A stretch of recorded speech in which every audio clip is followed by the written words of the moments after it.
We play and call it work.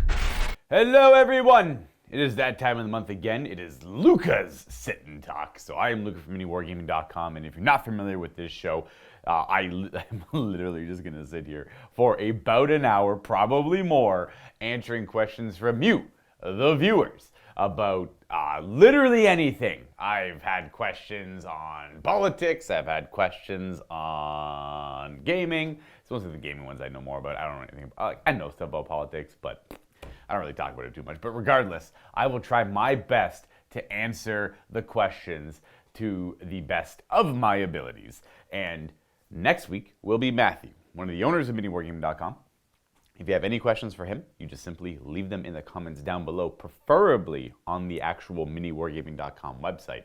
So if you're watching this video on YouTube, head over to the website if you have a question and leave it at Matthew, at the big boss, anything you want, kind of funny or make him feel uncomfortable. I'm sure he'll still answer it, and he'll do his best to get to that next week, and then the whole pattern continues from there. And I'll remind you again at the end of the video, but I don't think he ever really gets to YouTube. I try my best to get to YouTube if I can, but most of the time the questions on the website take up the entire segment. So that's why, if you're ever wondering, why your questions are never answered, it's because they're probably on YouTube and they're just not being noticed, unfortunately, because I'm sure they're good questions all the same. And I apologize if I'm clearing my throat a lot. I'm congested right now, and I'm having a hard time with this morning. In general, I guess, in that regard. But what we're going to do is, start. First question here is from Smiling Kira. Nice. Luka, my dude, hope you are having a wonderful day. It's all right so far. I started, right off the rip, I'm going to go off on a tangent.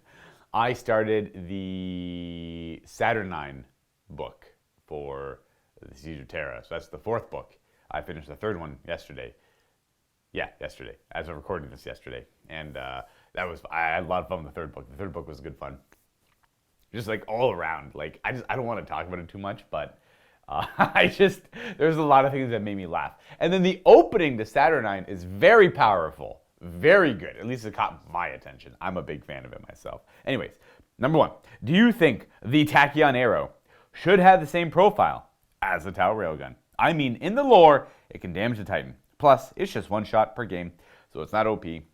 Absolutely, I agree. If you're unfamiliar with the Tachyon Arrow, it is old war gear Necrons used to have access to that they brought back in 9th edition. It is one of the builds the Overlord can take. It's like a little wrist-mounted fancy crossbow. It shoots tachyon particles, weaponized tachyon particles, I suppose. And it's 6 damage, AP 5, 1 shot. It's kind of cool. I think it's 6 damage. Is the other one D6 plus 6? There's a relic Tachyon Arrow. I can't quite remember the name of it, but it does more things. But neither of them ignore invulnerable saving throws, so a little iffy. I think it would be. I think that would be a lot of fun. So you have to give up the Resurrection Orb for the Tachyon Arrow to give you guys an idea of this war gear. So it's almost never worth it. The Resurrection Orb is very powerful, and the Tachyon Arrow, it's simply one. You can't target characters with it. Big things typically have an invulnerable save, so it's not very reliable. You still have to roll the hit, and you have to roll the wound. It's just not a great war gear option. But if they were to revisit it and make it ignore invulnerable saving throws or whatnot, I know you can hit on a 2 with it and then auto wound, which is nice for a command point with techno-oracular targeting, which I would highly recommend doing. That 3 to wound or that 4 to wound you're looking for is not ideal. Or it's probably not 4 to wound, but it's only a 3 or a 2 to wound. If it ignored vulnerable saving throws, I'd actually probably take it just for the fun of it. It's just that 1 shot, your opponent just feels bad, I'm just about to, it's that guaranteed, I'm just gonna lose something right now. 2 to hit, reroll, auto wound, no save, get off my table. Would it be an auto include over a res orb? I think it'd be a competitive pick, maybe. I don't know. It's hard for me to think about it right away, but it's a unfortunately right now worthless pick. So. For anyone who has that Overlord that came in the Dominion box, the Tachyon Arrow is not ideal. But keep that model around because they might revisit it, like I said, in the future. And I think they should. The second question from Smiling Kira, which one would you like more? A remake or a remaster of Dawn of War 1, or simply release Dawn of War number 4, ignoring the fact that Dawn of War 3 never happened?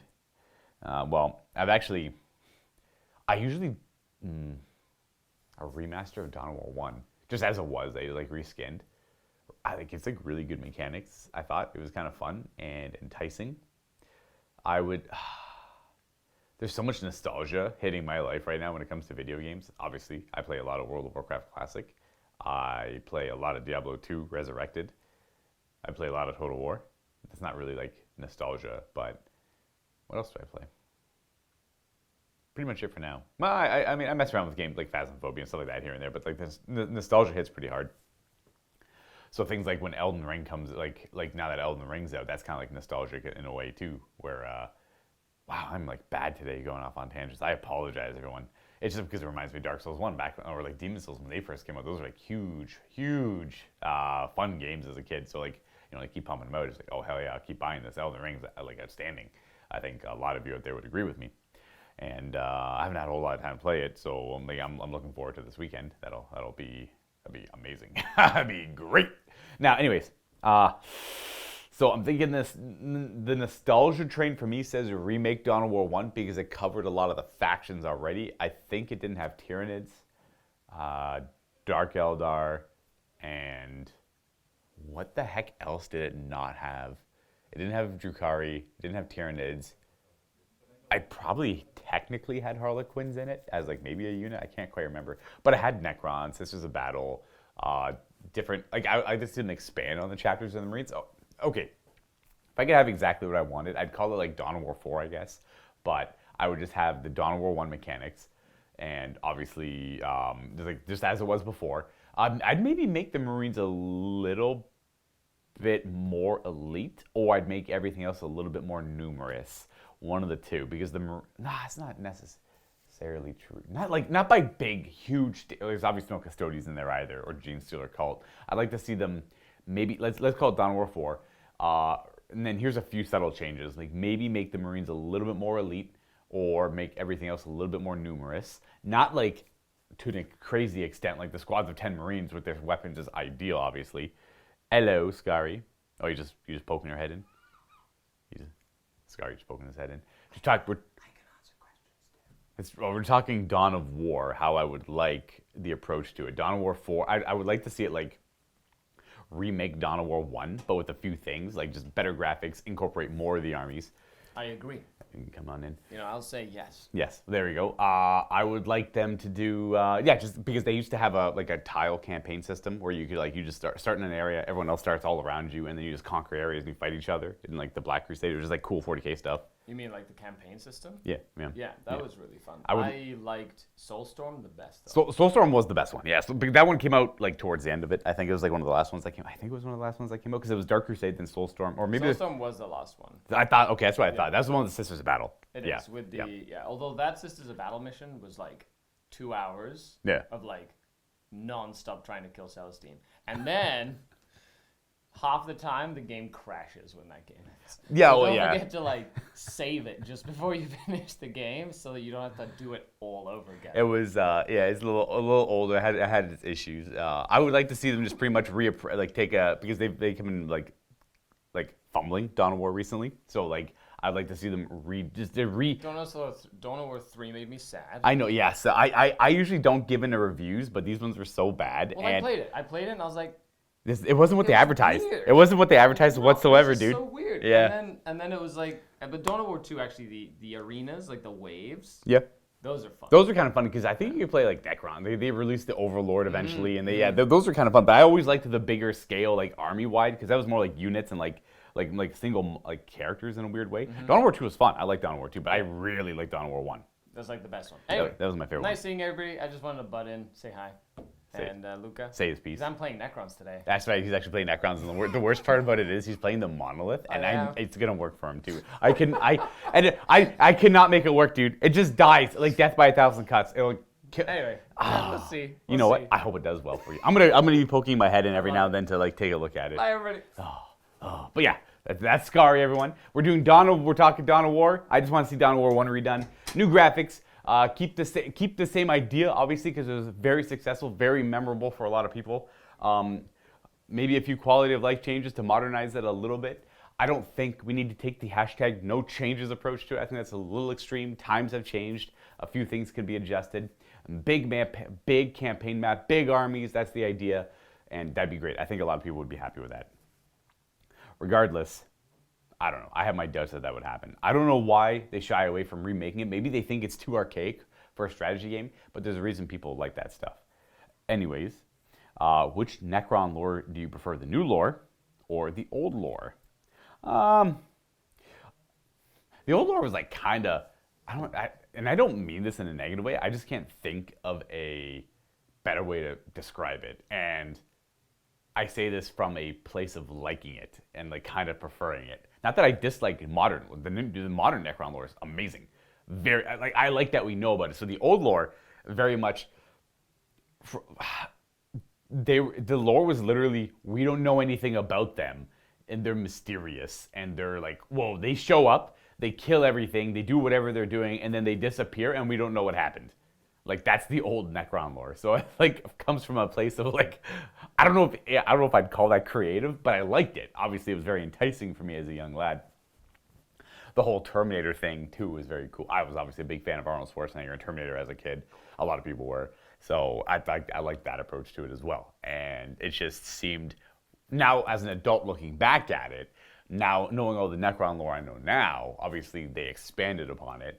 And it really just seems back then they wanted to release a cool like undead robot army in their sci-fi game. And the lore was, we don't know anything about these guys. They're just very mysterious. It was cool. But there's more to it than that, but that was like generally it, right? That was the whole, they were literally very alien is their thing. And their technology was so advanced it was incomprehensible, if that's a word.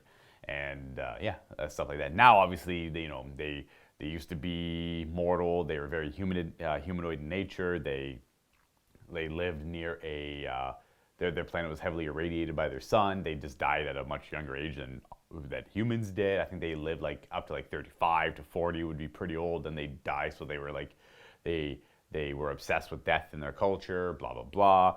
Lots of gods, all that stuff, very Egyptian in nature. And they made the deal with the star gods. That went south. Then the war in the heavens went south.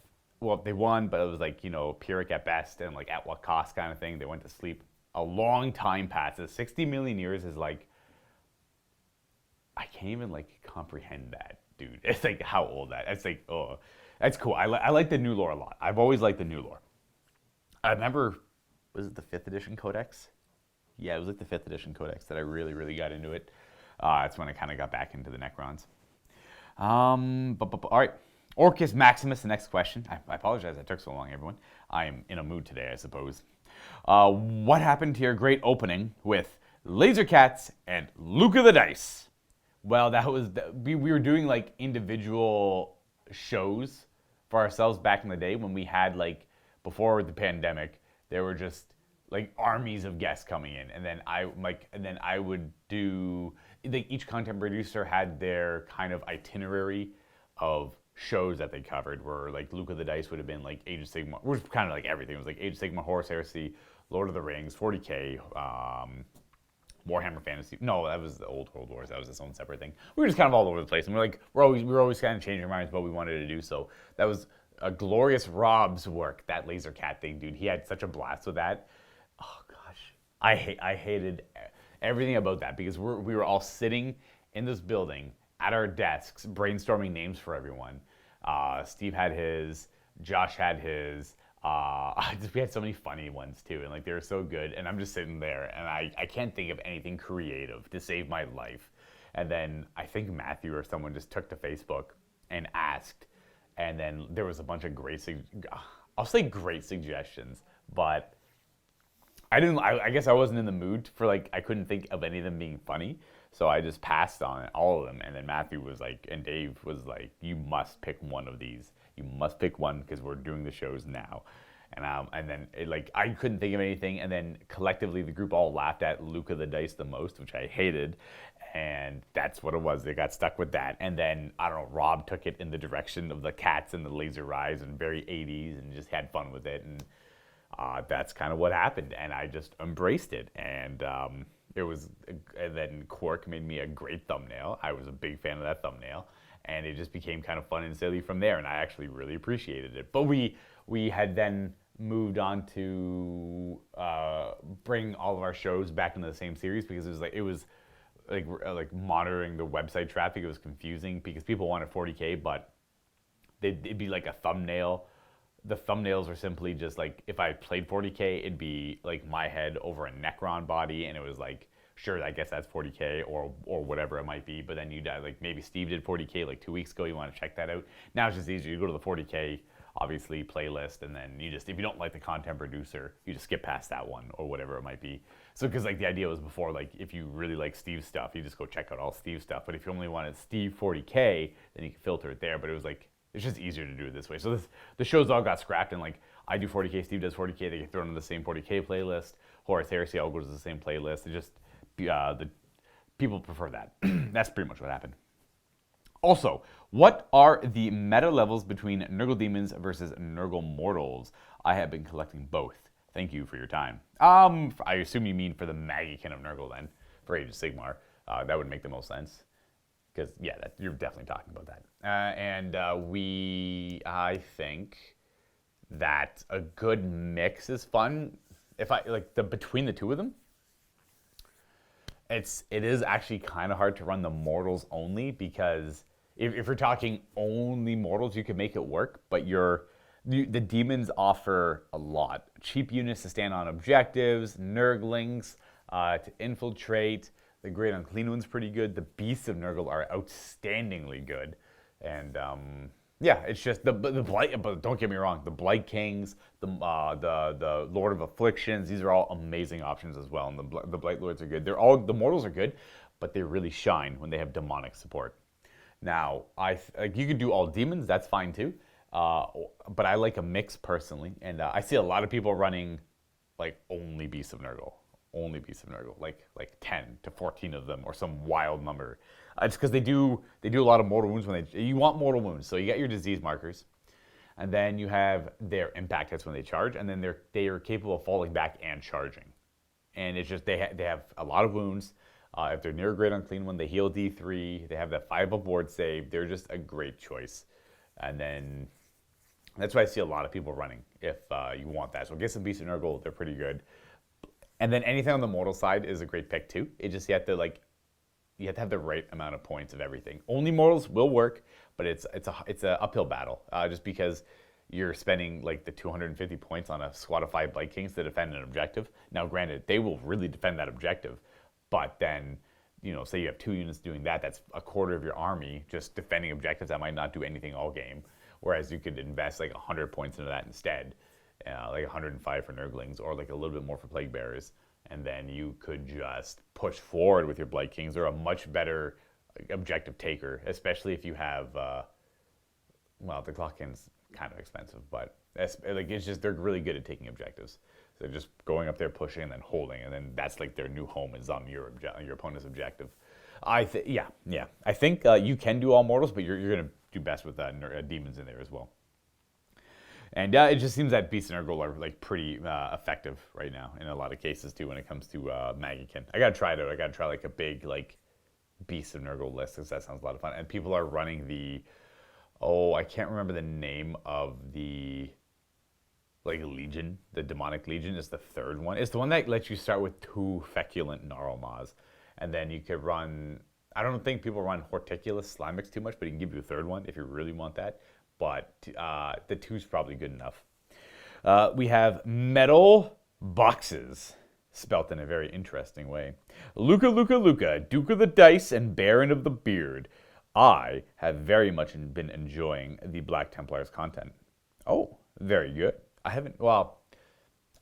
covered them a little bit when I first started off, but our collection is very old and limited, so not much to really show off there, but I appreciate it all the same. There have been some top. They've been some of the top. There have been some top games. My bad. I am curious. Do you think there is much play in Primaris Crusade squads? Absolutely.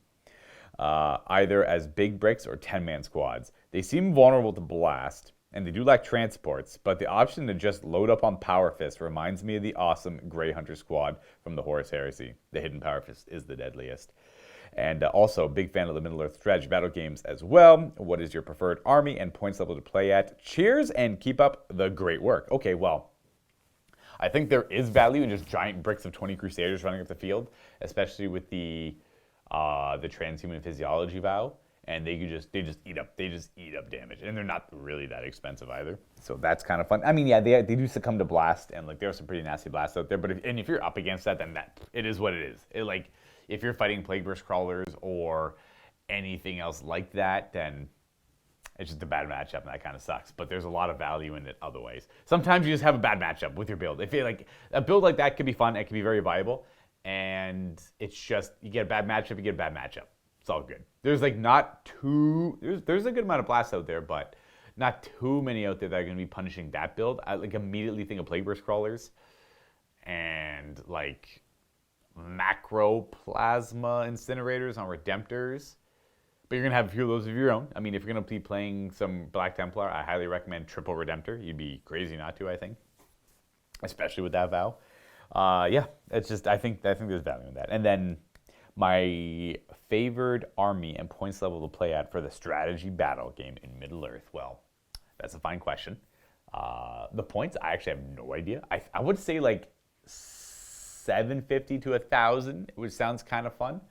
And then I have Mordor, Barad-dûr, Isengard, and Gondor as my armies. What's my favorite though? I've not even played a game as Gondor, but I have like Aragorn as King Alisar in there, and he seems like really cool. Very expensive, but he seems very cool.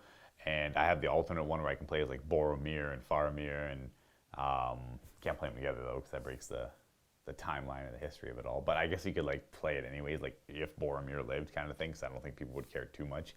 And it's just I'm actually kind of looking forward to playing my Gondor stuff. I play Isengard mostly because that's the one I had painted up the first. So I just have the most experience with that, and I think Uruk-hai are amazing fun, and the army itself is pretty good with their higher break limit, and then the Isengard troll seems really freaking cool. So I'm also excited to play as Barad-dûr because that means I get to play as Sauron and like as many orcs as I can fit into whatever points allowance we're playing at. The thing with that game is it's very hero hammer, so you're always going to see big name characters in a lot of cases. I think the game shines like strategically if you want to play it strategic, like I shouldn't say it because obviously it works with name characters too, but if you're both just playing with generic characters and then a lot of the power comes from your troop movement and how you allocate that, then that's pretty good too. That's why I like it so much. It's so flexible. You can play all hero hammer, which is typically a lot better because the heroes are very powerful, and the troops influence the game naturally because your break limit and all that stuff, and scoring, but the heroes really carry the weight.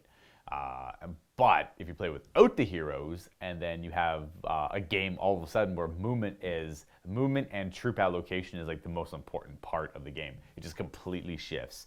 And then you can even take it further than that. Take out like the magic effects of the game, or leave it in based on like whatever you want to play. And you can just reskin that game to any like historical period, and it just represents like that kind of like skirmish fighting very well. Like the invasion of like the initial invasion of the Danes and all the Northmen in England, and then like all those like little skirmishes that'd be like well represented with the strategy battle game, or like the War of the Roses or something, as a couple of examples. So the system is very flexible. It's actually one of my favorite, if not my favorite system that Games Workshop's ever written in general, just because of how flexible it is. And it does narrative well. It can do competitive very well. You can have magic or don't need magic. It has rule. I don't know if they're good rules for like war machines. I don't play with them too much, but it's got rules for war machines. I think it does morale like exceptionally well, and well, it's good to the point of that scale of fighting where like you can notice you're losing around your each individual models have their own like will. And they notice those guys around. I shouldn't use will because that's a mechanic in the game, but they're self-aware, and they see that you're losing, and they might just up and run away randomly throughout the game. You go to activate them, they're going to decide, no, you know what? I choose life, and they run away instead. And it's just good fun because that game can just randomly end at any point, and it's just kind of out of your control. That's just how morale is. You just hope your troops are veteran enough to stick around. My Lin. Luka, why hasn't the Imperium weaponized electrical infeterance? Is this a reference to like, this is like a reference to like a copy paste or something from something a while, like not even that long ago. And it was, I can't remember what it was. It was like a comment on a video. And it was like about a guy who said, it was such a good comment too. It got me so good. I don't know what electrical infeterance is, but this is a reference to another comment in another video, which was hilarious. It was just about me being a complete dink in real life. Someone who like met me in real life and then like shared the story, and I was just a complete doofus. And I was going on about like electrical infeterance for some reason in this like a meeting with real life. It was too good, dude. Oh man, I can't remember what I want to try and find the comment, and I really feel like it was on a video somewhere, and I can't remember what video it was, so it would take me too long to find it. But man, Josh pointed it out. I was dying. This because I thought it was like a legit comment at first. I totally got me, dude. I had no idea it was a copy paste. So I was reading it, and I'm thinking like, man, do I not remember meeting this person? Did this actually happen? And then I like halfway through, I started kicking in, and I'm like, I'm an idiot, dude. I can't believe this got me. And oh man, electrical infeterance. He does. I don't know what infeterance is, but you got me, dude. All right, Joshua PM2. Luka, I am fortunate enough to be heading to Warhammer World. Oh, nice.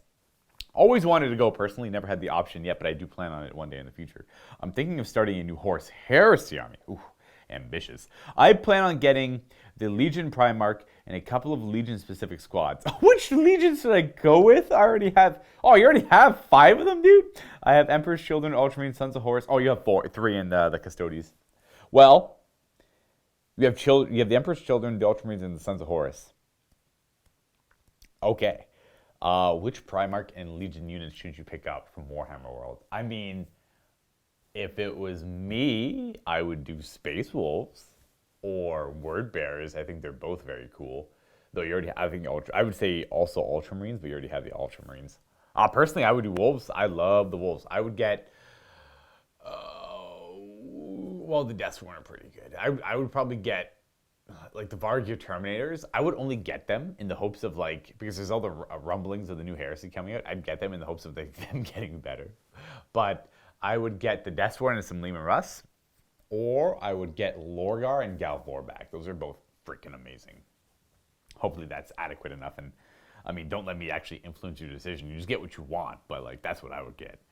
And Will Knox 1, next question. Luka, first of all, thank you for being you and hope you're having a good day. Question, favorite vampire count, bloodline, and why? Strigoi was always my favorite. I don't know why I read it like that way. Blood Dragon, big as they kick butt. They got high weapon skill, martial honor. They got a lot of, maybe Von Karstein though. Let me tell you guys, I've been having so much fun with the freaking vampire counts in the Warhammer Armies Project, which is if you're unfamiliar with that, it is a fan-made rule set that continues the rules of Warhammer Fantasy Battles. Not like 9th Age or anything. Like 9th Age is fine. That's just a very competitive like Warhammer Fantasy. This takes all the and this is still like based in the realm of the old world, and it's like surrounding like stuff. Like this is the fantasy you know and love, all the characters you remember. It takes it just brings the narrative alive in the game, and it just brings back all the fun rules and all the old codex rules that were always good from back in the day. Like it brought the bloodlines back for the vampires, the blessed spawnings for the lizard men, and it just takes up some of the jank from 8th edition and then tries to properly implement it. Not saying that Games Workshop like did a horrible job. It was like the 8th edition was kind of a rewrite of the 7th edition rulebook, so it had some growing pains. And unfortunately, it just wasn't enough to save the game, and they had to scrap it. So they never had the opportunity to grow 8th edition, which is what the Warhammer Armies Project did. Because, we call him M, he had the time to do this. It took him a lot of time, a lot of work, and he brought in a lot of the older army books too. So if you like are an old school veteran, or you always wanted to play one of the more fringe armies, there's you can play as like Norska, you can play as Araby, and Cathay. They all have rules, like complete battle tomes. It's just on to you to find the models, or outsource them however you want, essentially. But so back to the question, I'm always between Blood Dragon or Von Karstein, because the Blood Dragon, I love the idea of the vampire in the vampire in the middle of the battlefield, who no one can go toe to toe with. That is like the legendary figure right in the middle of the battlefield, and the enemy general knows where he is and just wants to avoid him at all costs. And that vampire can go he can look at anything and just deal with it. I always loved the narrative. It's like the Primarch in the middle of a Horus Heresy battlefield, or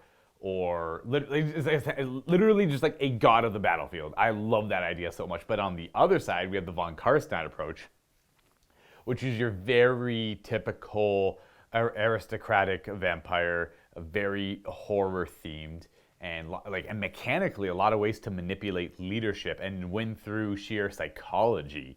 And it's more of a manipulation of the morale of the enemy forces. And I think that is such a subtle approach to it as well. And I love it. I had such a fun time building a list, especially for that in the Warhammer's Army project. So it's a tough call. It depends on my mood. It's one of the two for those two very specific reasons. Right now, I'm leaning Von Karstein, but at any moment, the flick of a switch, I can be like, nah, Blood Dragons are the way to go. Let's go. Let's put him, boom. Let's see kill this guy. Hopefully that's an appropriate answer there. I think I'm very passionate about vampires. I always have. I don't know why. I don't know what my obsession is. Oh, you know what? I know what my obsession with vampires are. They're bad, they're cool. But man, the bloodlines are so good that they're back. I'm so excited for that. Next question, Broke Gary. Oh, wait, is that the end of it? Yeah. Luka. I saw a poll a while back for if Space Dwarves were made. Should they be proxies for Space Marines or the Imperial Guard? What an interesting poll. I know that this is a Dave thing, but I would say, why didn't anyone think of adjectives? It would be amazing. At any rate, you're all awesome, and I would appreciate it if you would pass the message along. If they were like, I see, like if like a model company was to make like a space dwarf to act as not squats because they existed in 40K, but like if a company was to make for 40K an alternative sculpt for like space dwarves, I would go Astra Militarum. I think I would say they'd be like squats, kind of like not squats in general, but they could be like a specific like mutation of humanity on like one of the planets out there with, I don't know if it would have more gravity would cause that mutation or less oxygen, but like if it was less oxygen, they'd just be very frail and not dwarfy and stocky, I'd imagine. So probably like just very dense gravity, keeping them low to the ground so that they grow with like a more stout kind of body. And like a shorter spine and like all this, like just more compact and more muscular. Maybe that would actually think that'd be kind of cool. I'd say Astra Militarum as opposed to the Marines, but I mean, who am I to really say in the end? I don't actually know, but that's where my gut tells me. Now I'll just, if I don't know, I just answer with my gut. I love my gut. And we got a question from Howzam the third. Luka, you are awesome in everything you do. Keep on keeping on. I love the support, guys. You guys are too kind with your words. Really pump me up. Not that I need it. My ego's already astronomically high. But appreciate it all the same. Any chance of someone in the studio picking up the 1,000 Suns just for a small run, eh? Interesting. That's actually a little enticing. Not a bad idea. Maybe I just record I could probably do that for you actually. Just record try and find a really good list and then just run it for 4 games and then just throw that out there just to give some people some insight into that. Maybe I'll do that. You know what? How's them? Maybe I'll do that. I'll go make lists. I don't know when I have 40K, but I'm going to go make lists. I'm doing my best to get a hold on them, but seeing some seasoned people drive them might help me figure out a few things. Thanks a lot. Okay, I will. I straight up will. I'll just play 1,000 Suns for a bit. I've been thinking about it, and this comment just pushed me over the edge, so good job. I've been playing a lot. I usually, when it comes to 40K, I play Wolves, Death Guard, and Necrons. That's kind of it. I'll dabble in Chaos, other Chaos, but those are the three I typically play because 40K is a very complex game these days. I don't want to branch too far out of my comfort zone. But I think if I could probably like narrow down on the Thousand Suns a little bit and study up and then try and figure that out. Though I'm not very adept at so if you look at all the armies I play, minus the wolves, they kind of do it, but it's a more reckless approach. But it's that very slow grinding move forward and try and just win through attrition. Now I know the Thousand Suns have that same sort of philosophy while they played, but the thing is, like, I don't know. I know that the Necrons and that the Death Guard can charge and get tied up in combat and still scrap pretty good, especially the Death Guard. Thousand Suns, I think they want to get to that mid-range and hold the objectives, but they want to try to avoid conflict if at all possible. Minus like Terminators or the Demon Princes, probably, I would assume. But I'll look into it. You got it. You got it. Let me get my coffee.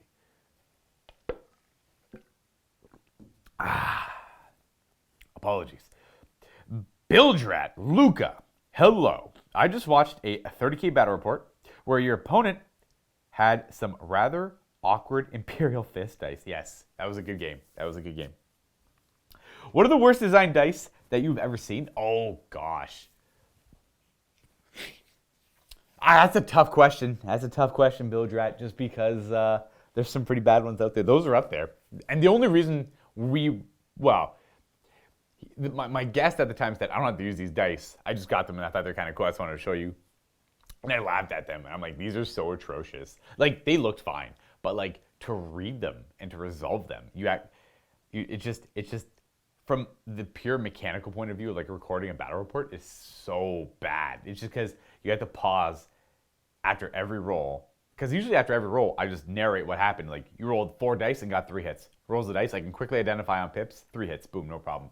But then I had to look at it, and then it would take like an extra 3 seconds and be like, I think you have 4 hits. So I eventually had to start cutting the camera and looking at them. And the only reason we used them is because I thought they were so atrocious for that I couldn't not use them.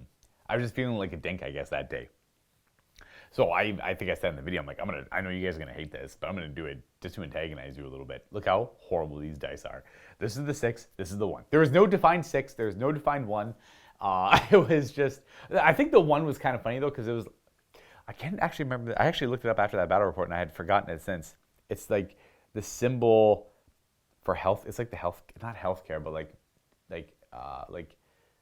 doctors, nurses, EMS, and all that stuff. It's like the snake going around the pole. There's a name for it, I can't remember. But that was on, for whatever reason, a symbol similar to that was on the dice, and we just assumed, like, okay, that means like something bad happened, like you need help, so that's a 1. That's like a failed saving throw or something. Bring the apothecary over, kind of something like that.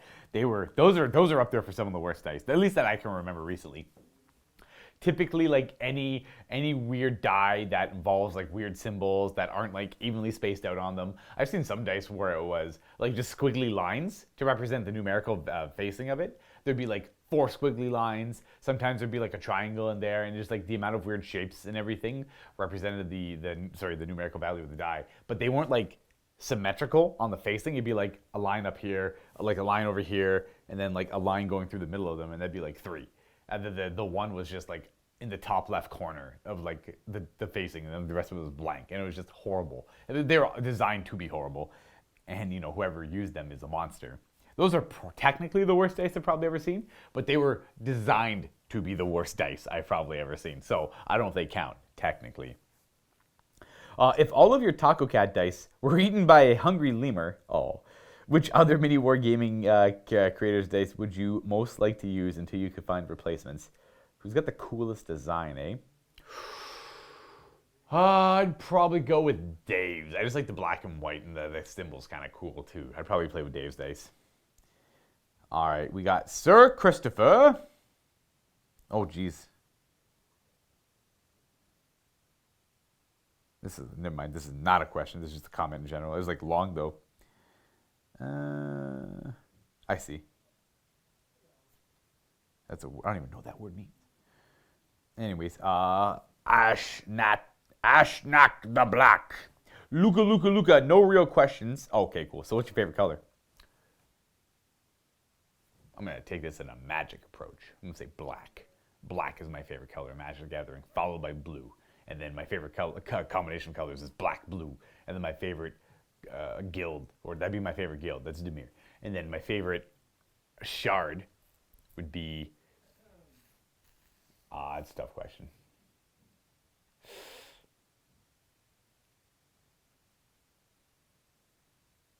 Nah, I don't really have a favorite shard. I like red, black, green, but that's, what's that? What is that shard called? Jund? I think it's Jund. Yeah. I'd play that. But that's weird because I just cut the blue right out. Grixis is the blue, black, red. That's kind of cool, but it's kind of weird at the same time. I don't like red with blue, black, but I like it with black, green. You know. Anyways, but black's my favorite color in Magic. Favorite color in real life? I guess I'll answer that. What do I like to wear? I like greens and I like green or blue or combination of the two as a color, I suppose. Though I pretty much only wear black. But I like blacks with greens, blacks with blues, blacks with reds. Those are always my favorites. A question for Josh. I am the rare person who found MiniWarGaming through the Sit and Talk. Okay. But back when it was like, that's right, because it was like a lot of like political and religious stuff back in the day. I just stumbled upon Matthew. I stayed for the campaigns and the rare and elusive Tau content, though. Yeah, because like Matthew was always the one to talk about the political stuff and like the religious stuff. I mean, I'll talk about it, but I won't give you the answers you're looking for. I talk about games. Next one is Orky Benji. Luka, what should Games Workshop do with word bearers in the new book when it finally comes out? Ooh. Also, play Stormcast more, please. I like how you play them. Well, thank you, Ork Benji. I pretty much just play with the new stuff when it comes to the Stormcast Eternals because they look so good. And the Knights Excelsior are good fun too. But what should Games Workshop do with our beloved word bearers? Well, let's go and say they should get rid of that Legion trait because that is garbage. If they were to take a new approach to morale, I would like to see them have a great mechanic to try to circumvent it. Not perfectly, but something like, Horus Heresy, they have the cold-blooded rule. I don't know if it's called True Believers, but it's pretty much True Believers. Actually, I think it is called True Believers. It might be called something else in the 40k rules. That's got to be obviously, like, every chapter rule, dynasty rule, sept rule, craft world rule. You're getting like not just one now, you're getting about several.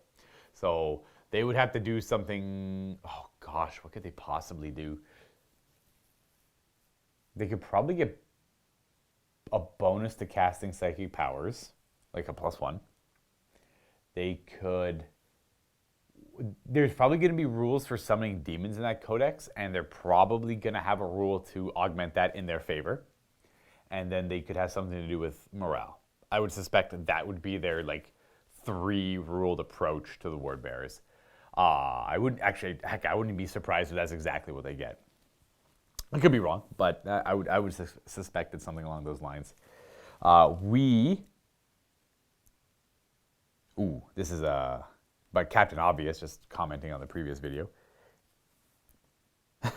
You sell them the pink fluffy hat, yeah. We have Skaven Sniper. Luka, bro, we heard you like Mars bars. I mean, they're all right. You know what? If you were to offer me a Mars bar, I would eat it. I like Mars bars. I got no shame in admitting that. It's not my favorite chocolate bar. No. And when I say that from a place of love, because I love all chocolate bars. But like, if I was to say that the lowest I would rate any chocolate bar is like a 6 out of 10, I'd give Mars bars an 8 out of 10. They're like hard middle there. Or like a 5 out of 7 or something. Like they're pretty good. They're pretty good. Have you played the new Kill Team system? I have. Philadelphia from the Glacial Geek taught me how to play the new Kill Team. We recorded a few battle reports, some for MiniWarGaming, some for his channel. They were pretty fun and pretty clean. And like you just get right to the action, get right to the point. The way the missions work are fun. The way the secondaries work are pretty good. And the rules that the little kill teams have associated with them, I think are pretty good too. I had a blast playing Necrons. I felt like I was playing Necrons. And that's all I ask. And do you guys have any wargame like this system? I do. The movement's a little weird, but I get it. At least I'd like to imagine I get it. And if the Necrons would ever ally with another faction, who do you think it would be? And would you do it for fun? The Necrons are most likely to work with, well, like, I don't want to, like, it sounds like I'm coming at it from a point of, like, matter of fact, but they have worked with the Imperium in the past. They still work with the Imperium. The Silent King, now that he's back, he's a lot more of a flexible ruler than Imhotep the Stormlord. So, I mean, there's obviously points of contention between the two of them. Imhotep is not happy the Silent King is back, but it is what it is. And so they've worked with the Imperium in the past. They continue to do so. They would probably work with the Tau under certain pretenses. It depends on the Tau's approach to it, really. And well, what else is there really? There's other Xenos factions. There's the Eldar. They don't work well with the Eldar. They Drukhari or Asuryani or Harlequin. And I'm sure there's been some cases of it, but like not really. And Chaos is just a weird fickle one. I'm sure you could argue it, but it's mostly the Imperium. The Imperium or the Tau, I'd say they'd work the most with. And again, it depends on it all depends on like the Imperium and the Tau's approach to the Necrons, but obviously because they're very proud people. So any amount of disrespect would go south pretty fast, but it's the same either way, right? The Imperium's not going to take disrespect, nor will the Tau, right? And then and it's not so much the Tau would the disrespect. Sure, that's the thing too. But it's like if you're not willing to conform to what their like immediate plan there is like then you're kind of disrespecting the plan or the whole idea, the approach to this whole like ordeal. So that wouldn't work out very well either, I suppose. Random things like that, I don't even know if like that's like a great enough answer. But I would Imperium or Tau. I'll say Imperium or Tau. And that's I got through the comments on the website, so I'm going to go to YouTube now. This is a rare occasion. You'll have to excuse the ad. This rare occasion where I actually get to make it to YouTube. Okay, we got a question here. Well, more of a statement. Hey guys, love the channel and really enjoy the sit and talk video format. This is a question for Luka. With the Defense of the North supplement around the corner for the Middle-earth strategy battle game and a healthy string of releases for the game recently, are we going to see more than just the occasional battle report on the channel? Well, Master Hunter, might I please you by saying yes, indeed, we will have a lot more Lord of the Rings strategy battle game coming out around the corner.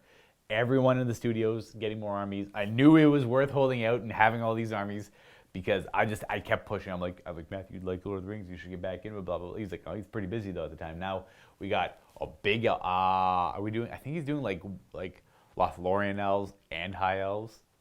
He's also doing Moria goblins. Steve is getting the Serpent Horde. He already has Rohirrim. And then Josh is buying, oh crud, what did he end up getting? I actually can't remember what Josh ended up getting. He actually sold his Azog's Hunters to Kenny. So Kenny, those are still currently here. So we had those to play with, but it's not a fully finished army. It's like 600 points, maybe a little bit more. But there's those here too. But everyone's getting armies. I would love to get like a majority of the collection of the whole game and just power through all the narrative books and just play all the narrative missions. Absolutely, I would love to do that. I don't really know what the actual plan of approach is right away. It's probably going to be a few basic kind of like match play battle reports to get everyone in line with the rules and how it works and the weird interactions. And then from there, who knows? Is it going to be like regular content all the time? No, it'll be more frequent though. I think it'll definitely be more frequent. It's a complex rule set, so I think it's definitely one you have to play quite like not that 40k or like 40k and AOS are like the core rules are pretty basic in how they play, but like the army books really crank it to 11 and make it a complex game. But we play those games all the time, so it's like a lot easier to ground those rules. And whereas the strategy battle game has got a lot more minutia to it, the core rules itself. Whereas the armies are simple, but the rule book is complex. So that's just a completely different approach to it. But yeah, it'll be coming out for sure. Luka rocks and people say BS things. What do people say about me? No, my ego. What do we got here? Just scrolling through the comments. We got another one here.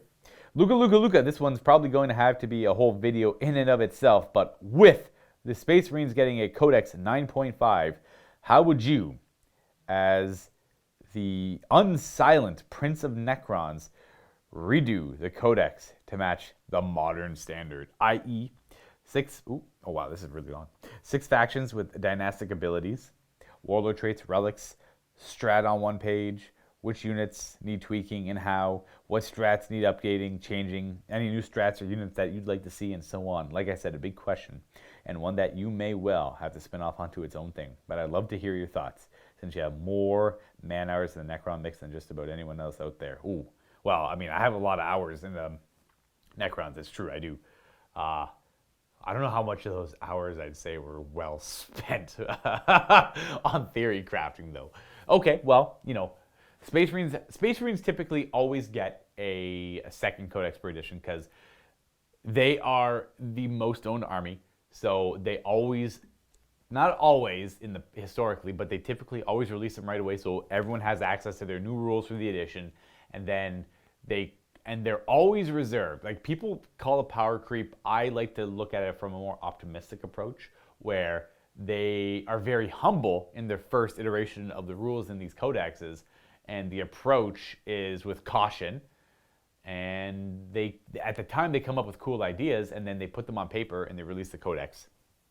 And then they think, crap, I could have just added this to the rule and it would have been so much more interesting, or I feel like we could have implemented this better if we just changed the wording around a little bit more. I know it makes it better, but it also plays a lot better on the tabletop, and it reflects it more narratively on the tabletop as well. So they come up with more creative approaches to these like samey rules, and then that's why you have things like the Custodians coming out with their katas, which are like command protocols but better, and things like that. Like, I don't mind. It's just you can obviously see the train of thought on the design of these rules, and that's why I mean, technically it is power creep. Things are better, the rules are better, they're more useful, and things like that, but it's not the intent. The intent is they just come up with cooler ideas, and they think of different ways to implement them, and they don't want to do the exact same thing as like the Necron Codex, for example. And look at the Necron Codex. They released it very reserved, core on very little things, just the stuff that mattered, and then they started releasing more and more codexes and realized, okay, well, this would probably be a little more fun if that had core. This would be more fun if that had core. And then they updated the Necrons and said, okay, well, we realized we didn't give you enough core stuff, so all of this stuff now is core as well. And then, boom, that was a huge fix. That helped the Necrons out immensely. But that's why Space Marines always get a second codex, because the majority of their players play Space Marines, so they don't want to feel like their rules are falling too far behind. So usually a year and a half into the edition, they get a second codex as well. What would I like to see? Now, we already know that's going to be, we already kind of know what that's going to look like. But the question here is, if the Necrons were to get a new codex, which I don't think they would get like a narrative supplement release, an Army of Renown, a couple more erratas, FAQs here and there. I think they've done good things for the Necrons. I think the Necrons are very playable. They are very good in a lot of regards, and disagree with me if you want to, but I think I've had great success with them recently after the point adjustments and the inclusion of certain core elements to the army as well. You just don't get stuck on like what people say. You know, like you read comments, and like I play a game of Necrons and someone says, I can't believe the Necrons won. They're like the worst army out there. It's like, it's not true. They're not the worst army out there. They can play the game. They can play the game very well. And you just have to think outside the box. You don't even have to think outside the box. You just have to you can't approach any game you play with Necrons with like a defeatist mentality. You can't just go into saying, oh, this is the worst army in the game, I don't have a chance of winning. It's not even remotely close to being that bad. They were way worse off in 8th edition. They've historically always been a very powerful army. 8th edition, they came out of the gates swinging, and then that fell off super hard, and then they never really seen too many updates to bring them in line. They didn't really know how to make the reanimation protocol rule in 8th edition. They had the 9th edition approach is a lot more elegant, and it's a lot better. Regardless, what would I do to change it up? I would make command protocols more impactful, first of all. That was like it's a cool rule, but it's realistically, there is a decision in the order you put them in, but there's 6 of them, and only 2 of them are impactful, and the other 4 are, it is what it is. They're just, at the time, they seemed a lot more impactful and they were exciting, but in practice, they just didn't really do it. They didn't really hit the bullseye on that one. That's fine. reapproach to the command protocols. The idea of the command protocols is very cool. I'm a big fan of it, but the execution of it, not ideal. But that's fine. At the time, it was fine, but it's since fallen off, and you can kind of see the weaknesses of it. I'd take an approach to that again. The stratagems, I think, are pretty good. The stratagems are fine. They're good. They're fun. They're interactive. They're all very useful in their own way. I don't think they're overcosted. I don't think there's a few that are like never really used, but that's true for even the newest codexes that come out have a lot of stratagems that typically won't really see play all that much, and that's fine. I think in general, stratagems have to be a reapproach of stratagems, where I would like to see them. I like the idea of them. I don't mind them, but there doesn't need to be 30 per army. That does not need to be a thing. Take all the war gear stratagems, put them back on the units, let rhinos pop smoke, let reavers throw grenades as war gear. That's fine. So that'll clear up a lot of that in general, and then you can take, and then I'd say trim them down to like 6 to 10 per army at most, like no more than 10. That way it's a lot more, it's like a lot easier for newer players to get into the game. Because right now, I think to properly train someone to play Warhammer 40k, you don't play with stratagems at all. It's like, that should be like an advanced rule. And then you start like baby stepping them into it, especially if they're new to wargaming in general. You say, okay, you get like 6 command points in this 1,000 point game. Buy your stratagems now, write them down on a piece of paper, or if you have the cards, take the cards, and then once you use it, you flip it over face down. You can't use it anymore. You have to like, and use them once per game. That's it. You buy them before the game, use them afterwards. That's a different approach to it as well. Or you do the Age of Sigmar approach, where you build up. You're given like X amount of command points a turn, like 3 or like 2. And there might be certain armies that can get more than that, but then that's all you get per battle round. And you get like maybe a refresh after your turn's over. You get like 1 extra one when your opponent's turn starts, but you're given a very limited amount. I think stratagems in general just have to be looked at again, and that's fine. That's beside the point of Necron. So looking at the Necron stratagems, sure, I could see maybe a couple of them. Could be. I'd like to see Necrons have the best character standing back up with resurrection protocols. Just because it's a 4-up right now, it's not very good. You can still use it because it's pretty good, but I think it should be a 3-up or a 2-up. 2-up might be a little much, maybe 3-up. The 4-up it feels rough. So that's like the only one I can think of off the top of my head. Techno-oracular targeting is really cool. The plus like, albeit they're kind of boring. They're really good ones, but that's fine. They're still effective. +1 attack, blood rights, Novak, all that's good. The Whirling Onslaught, Scorpack Destroyer one, the Heroic Intervention for Ken Optics stuff's really good. I think the stratagems are fine. I honestly think the Necron Codex is like almost perfectly fine as it is. I wouldn't mind seeing, like, the monolith is so iconic for the Necrons. I don't want to see it in every game, but I want it to be a pretty good option for them. They reduced its points a little bit. I think it's got to have some defensive tech built into it. It's got to have like -1 damage built into it, or it's got to have, I think you can give it you could bring a Chronomancer and help it out if you wanted to, but that's like an extra 80 or 90 points invested onto its already pretty hefty points cost, so that's not ideal. Maybe give it a 5-up invulnerable save. It wouldn't bring it over the edge, I don't think, because it does add a lot of, like, if you were to able to rely. Now, not saying that it's already got a 2-up save, so a lot of things that are like AP3, it already has a 5-up against anyways, but once it starts losing that 5-up, it really starts falling over pretty quickly. And there's a lot of ways to get pretty high AP, pretty high damage shots. So like that 5-up invulnerable save, or like you could have like a rule where like I don't know, like Living Metal could be like have an enhanced rule for him, or he could have like the monolith should just be a little bit more durable. It definitely does not get quantum shielding. That would be a little much for sure, but it needs something.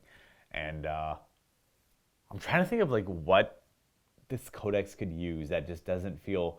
Oh, I talked about it a little bit earlier in the video. The Tachyon Arrow, that could be readdressed. That'd be for sure there. I would need to I want to rehash some of the war gear on the overlords and the lords, because it doesn't really represent their martial capabilities super well. They just don't have a lot of rules that help them out. They just have they have 4 attacks, which is nice, but that's like it. They can get a little bit more through weird means, but the overlord used to be one of the most feared duelists in the game of Warhammer 40k. I'd like to see that kind of come back to life a little bit, represent how good a Necron Overlord should be in combat with all of its years and years of training.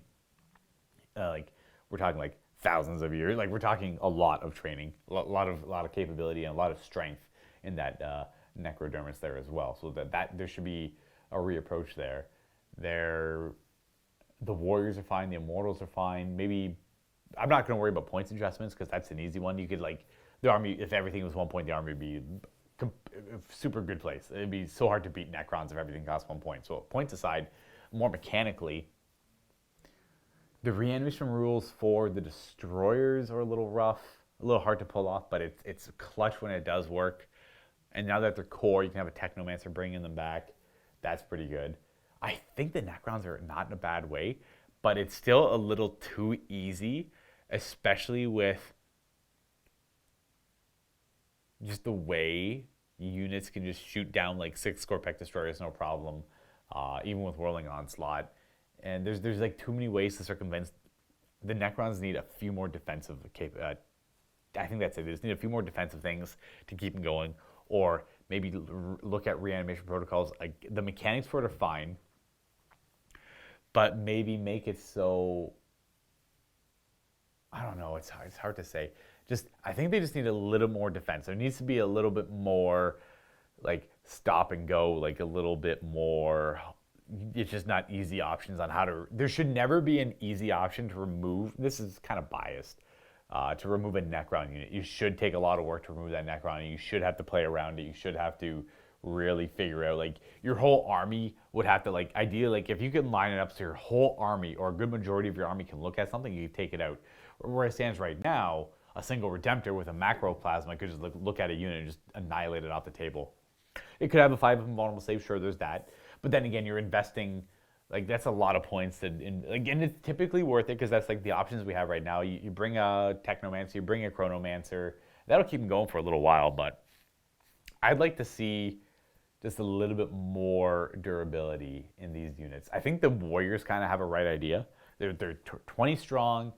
They reroll their own reanimation protocol rolls 1, things like that. Maybe different auras. If you're near a Technomancer, you get to reroll reanimation protocol rolls 1, or you get 1 reroll, or maybe simply fixing the command protocols is enough to touch up on Undying Legions, different ways to alter reanimation protocols. I'd like to see the army be more focused around the reanimation protocol rule than anything else.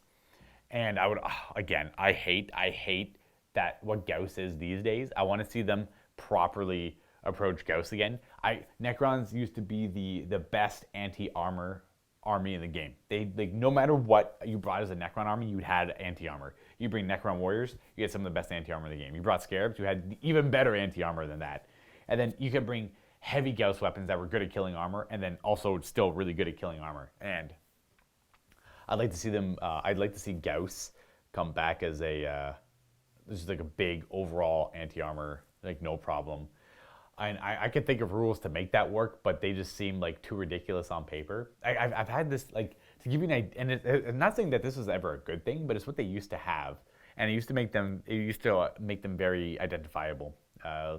Imperial, back in the day with 6th edition and 7th edition, Imperial Knights used to be terrified of Necrons. They'd refuse to play against them because it wasn't fair in any way for the Knights. And that's maybe that was unhealthy. Maybe that wasn't great. So I could see why they would have gotten rid of that. But like the equivalence of damage back in 7th edition, the Land Raider had 4 hull points, armor 14 on all sides. Necrons with their basic flair, every 6, if you roll the 6 to like wound or penetrate the Land Raider's armor, so you'd roll the hit still, and you roll to see if you could hurt it. A strength 4 weapon would never hurt it back in the day, but they had the Gauss rule that said any 6s rolled automatically make it, it's a glancing hit, so it loses a hull point as it like deatomizes it. And you would look at a Land Raider, you'd throw 20 dice or 40 dice if you're rapid firing, and you need to hit on 3s, and you just needed 4 6s after the hit rolls to destroy it. So that's almost the equivalent of saying that if in 9th edition, if a Gauss weapon rolls a 6 to wound against a vehicle, that vehicle suffers 4 mortal wounds. Just that's it. That's like they would get like their save. I shouldn't say mortal. It'd be 4 damage against vehicles. No, because then they would never get armor saves against it. So it'd be hard to say, but like they get their invulnerable save against it. It'd be like super high It'd be like no armor save, or it'd be like -3, super high. It'd be super high AP against vehicles, and they'd do 4 mortal wounds. And when you think about that out loud, like that's ridiculous. That's so overpowered, dude. There's no way that's balanced at all. That's literally what it used to be. That's how it used. Like that was their thing. They were good against vehicles, and they're good against infantry. They couldn't handle monsters very well, and they were good. But they were slow. That was their thing. They were like a very slow army at the time. They didn't have that was supposed to be their thing. So, but they used to have a rule called phase out, also way back in the day, which I would absolutely love if they brought back. I want to give Necrons all these rules, bring back that phase out rule, bring back that old kind of horror where the whole idea of the Necrons is they never want anyone to get their technology. So when something is so damaged that it cannot be reanimated and can't be recovered on the tomb ship or the tomb world they're fighting on, it simply self-destructs and just ceases to exist. They de-atomize themselves so no one can get their technology. So the idea was, with the old phase-out rule, if they were losing a battle and they were taking too many casualties and their model count was reduced to 25% or less, everything would phase out, teleport to the tomb ship, the monolith would bring it all back in, that would disappear, and the battle would be over. The defenders, probably hard-pressed to keep that defense going, just sit there in silence as they went from extreme conflict and heavy casualties on both sides to nothing at all, and it was just over. I miss that rule. I would be so in love with Games Workshop if they brought that rule back, but obviously give the Necrons appropriate rules on the flip side to represent that massive drawback. And then you'd have to be careful with the power creep of other armies. If they can just like put down Necrons and then the phase out rule kicks in as well, that's a bad time waiting to happen. But I would absolutely love an approach like that to the game. In fact, I would love that approach to every army in Warhammer 40k. Keep these cool rules for every army, but in addition to all that, there should be a red bullet that has a drawback. I'm trying to think of like random examples where maybe if they're coming off across this, then there's that drawback and this drawback. It should be like universal kind of, but like weaker to psychers typically, or if there's psychers on the other side of the battle, on the enemy's team, you lose a little bit of control over units as they must hunt them down. They want to kill those psychers more than anything, and things like that. You guys can't get the idea, but that brings the game in a more narrow direction and away from the competitive focus of it. So I would get that they would never actually do that, but I am of the opinion that the game is missing those elements pretty heavily right now. And is it a detriment to the game? Evidently, I don't think it is, but it really feels like it is from my point of view. Regardless, I have talked your ears off long enough today. I do have a few other things I need to accomplish after the sit and talk, so I will let you all go there. And I want to thank you all for tuning in to listen to me rant about things, I guess, for an hour. Like some relevant, some definitely not relevant. And I want to remind you that next week's Sit and Talk will be with Matthew. So if you have any questions for him at all, well, feel free to ask them down below and just direct them to Matthew. And again, on the MiniWarGaming.com website is where he will be answering them from. I don't think he goes to YouTube whatsoever. So they will not be answered if you're leaving them on YouTube. Anyways, folks, I will see you next time. And have a good day and happy wargaming.